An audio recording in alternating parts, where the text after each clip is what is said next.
Now to Abuja, where President Bola Ahmed Tinubu's administration just made, then reversed, a key appointment within mere hours. The appointment came earlier this week, where Muiba Dankaka, you see on your screen, was said to be reappointed as the chairperson of the Federal Character Commission. But later that same evening, the administration put out a press release on X reversing that decision, saying that in fact, President Tinubu has named Ayo Omidaron as the new executive chairman of the Federal Character Commission, adding she succeeds Dankaka, whose tenure was dogged by controversy. With Omidaron at the helm instead of Dankaka, the switch-up caused some confusion, with some people on X commenting under that same post we just shared asking, which one is authentic? It comes as just yesterday, the government also started the process of appointing 5 new permanent secretaries, 3 of which are meant to lead new ministries altogether. And in a memo from the head of the civil service, it states that following the approval of Mr. President, the office is set to commence the process for the appointment of 5 permanent secretaries, adding these appointments will fill vacancies for Imo State and the Federal Capital Territory, as well as 3 newly created rotational zonal positions arising from the establishment of additional ministries. And taking these 2 stories together, I always think it's worth taking a step back from the inner workings of appointments and naming people to different posts and just talking about the appointments, the impact that these new ministries will actually have on regular people's lives. So Rufai, I'll start with you. What does this all mean for people? Yeah, Federal Character Commission has a lot to do, in the lives of people. And truth has to be said. When it comes to a shuffle in this position, the question I would like to ask is, did they not clear on the controversy before they announced the appointment? And I think that should be the big question. Yeah, we know every position is at the prerogative of the president. Did they not see through any petitions written before they made the announcement? Because Dr. Abati took the same position that Bayo Adenuga is doing now. He took it many years ago. I would like to ask from institutional experience, were there times that after making an announcement and you cleared with the president, then something now came up, they brought a quick contending controversy clause, and you were said to go and rescind the announcement you had hitherto make? Well, none that I can remember. I think the big issue here is one of administrative competence. How the state keeps records, how due diligence is observed before appointments are made. Now, the Ms. Dankaka, she was reappointed at 6:44 p.m. Most of the commissioners were returned for another term of 5 years. And then at about 10:45 p.m., about 4 hours later, another appointment was made. This is after this Ms. Dankaka had even received a letter of congratulation from the Emir of Ilorin, congratulating her on her reappointment. So I think it's very untidy. And this is not the first time this will happen under the Tinubu administration. You recall that I think a national honors list, was it last year also, or this year, persons were named on that national honors list who had died. The Nigerian state does not even have a proper record of dead persons who were not even being given posthumous award, although there's a story about giving posthumous award on the national list, if you go into the National Honors Act of 1964. Now, so this happens all the time. So what we just asked for is for due diligence in order not to embarrass people. I'm sure that Ms. Dankaka must be feeling like, some tragedy has befallen her, because of the embarrassment she has been exposed to. People should serve because they've been invited to serve, and they should not be embarrassed in the process. So sorry. In your time, did you guys have a directory of every appointment that was announced and everybody that was, is there a records? That function is the responsibility of the office of the Secretary to the Government of the Federation. Because if any appointment is to be made, the Secretary to the Government of the Federation will be aware of it. And they will have double-checked, he will have consulted the President, and I assume that office has records, up-to-date records. Even if it's an appointment that is going to be made by the president expressly, they will still do background check. It's not as if you just appoint people just like that. You look at their CV, you look at where they're coming from. If there are issues, there will be background security checks. Sometimes the Department of State Security may say, no, this person is not a fit and proper person. And they will advise the president, accordingly. So this is why we say due diligence is important. Even when you compile national honors list, somebody should vet it.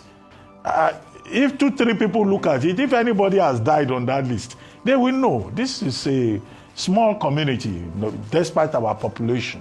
So I just call for due diligence so that we don't advertise administrative incompetence, the type that we see now and again. And let's stay in Abuja because as of right now, the Director General of the National Youth Service Corps has officially been given a petition to reverse a decision to prolong the service period for the youth copper Rita Ugwamaye, popularly known as Raye. So she's the Corps member who alleges they're not giving her discharge certificate because she criticized President Tinubu's administration in a viral video from a few months ago. So the lawyer, Inibeye Efyong, says, we have submitted a formal petition to the DG of the NYSC today at the headquarters in Abuja, demanding the reversal of the extension of the service period of Raye by 2 months and that her certificate be issued immediately. So it comes as Omoyele Sowore led a protest in front of NYSC's headquarters just yesterday, demanding that Raye's discharge certificate alongside that same lawyer who submitted this formal petition. As you see in this picture here, they were together. And as for the NYSC, they've refuted all of Raye's claims, saying that her service year was extended by 2 months because she didn't attend the April 2025 biometrics clearance. But according to Raye, what the NYSC isn't saying is, quote, how I was present in April, exactly, yet the local government kept asking me to go to the back, and when she finally wanted to attend to me, she said she won't clear me. She seized my file and told me to get out. And it seems like it's a significant step for Sowore to stage this protest on Raye's behalf in front of NYSC's headquarters. I think, Vimbai, I'll start with you on this. How are you reacting to the developments around the story? Because it was big when she first posted that video. And this is why we can't let stories die. We have to follow them and continue until they get to their logical conclusion. This is very unfair that this young girl is being targeted for comments, for expressing her opinion on TikTok. And what's funny about this is that after she expressed her opinion, it became a trend. So many people joined in the conversation. Yet she's the one who is now being held responsible for expressing her freedom of speech. If you remember that time, we went through all of the rule books and all of the statutes of NYSC, and it was clear that she was not in violation of any of the rules of NYSC, because NYSC is not a place that is supposed to be punishing people. It's a place that's supposed to be teaching young Nigerians how to integrate with a pan-Nigerian outlook. That's the purpose of this. And doing so also allows you to be in a new place and express your observations of that place. And again, I always say this, it's supposed to teach you patriotism. And patriotism doesn't mean liking whoever is your current president. It means loving your country. Because the president is a rotational seat. This is not a kingdom, it's not an empire. The president will come and go. And it's okay for you to one day feel that you disagree with whatever is happening as it pertains to your reality. So the fact that this is now translating into this long drawn out and she's still being punished, even though they had expressly said that she would not be punished, they've still found a way to punish her and they think that, oh, they'll get away with it. No, you cannot frustrate this girl. I hope that they're able to normalize. She should be allowed. She has served her time. She should be allowed to pass through and begin her life, because after this is hustle. It's not like she's going into any cush environment. She's now officially unemployed, so to speak. She's going into the job market. She needs to start her life. So why frustrate her when she's about to start the toughest journey of life, which is what happens when we graduate from university? Just as a side note, sorry, quickly, before Rufai goes, I just want to, I want to hail, you know, during the ad break, I was saying, Showere's wife, she's really now woman be that. She's a real woman because I mean this man just last week he had a broken arm. Just you know he does so many things for activism, and I love the fact that you know his wife and his family just stand by him. They're supportive. They create a conducive environment for him to go out and express himself, which is very rare. I'm very apt. I mean, Shore makes a lot of sacrifices for this country. People like Shore definitely have done so much for this country. But I want to make a quick point. I think one of the greatest problems in Nigeria is institutional subservience. You see, one part that we've forgotten, because there's also something about institutional memory in Nigeria, is the fact that how the NYSC, some people within the fold, had threatened Raye, and it took Showore to go into that place with her initially, and they were nowhere to be found. So when all of that kerfuffle happened, she was also threatened. Some people had said words against her that how can she do such a thing? Some officials had come out. And then when they went there, they said, where are those officials? So I think the only thing they now felt as a last straw was to be able to frustrate her when this happened. My only fault with Raye is that as this happened on that day you went for that clearance, you will have made it known. You will not have waited for this time that they now did. You will have said you went there and this happened.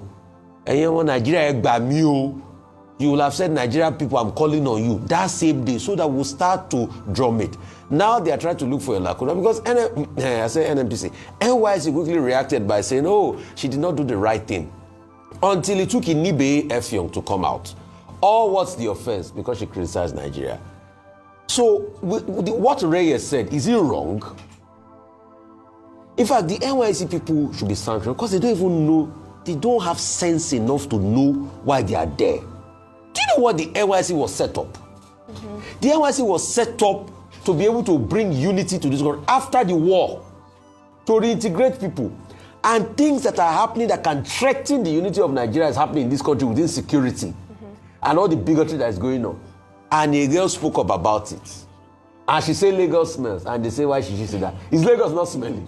No, there's perfume everywhere in Lagos. Go and smell the gutter in front of anybody's house in Lagos, even in the eyebrow area. So what is this that she said is a lie? You see, we should have a country where we should speak up. Because this is the same country that the APC was in the vanguard of speaking up.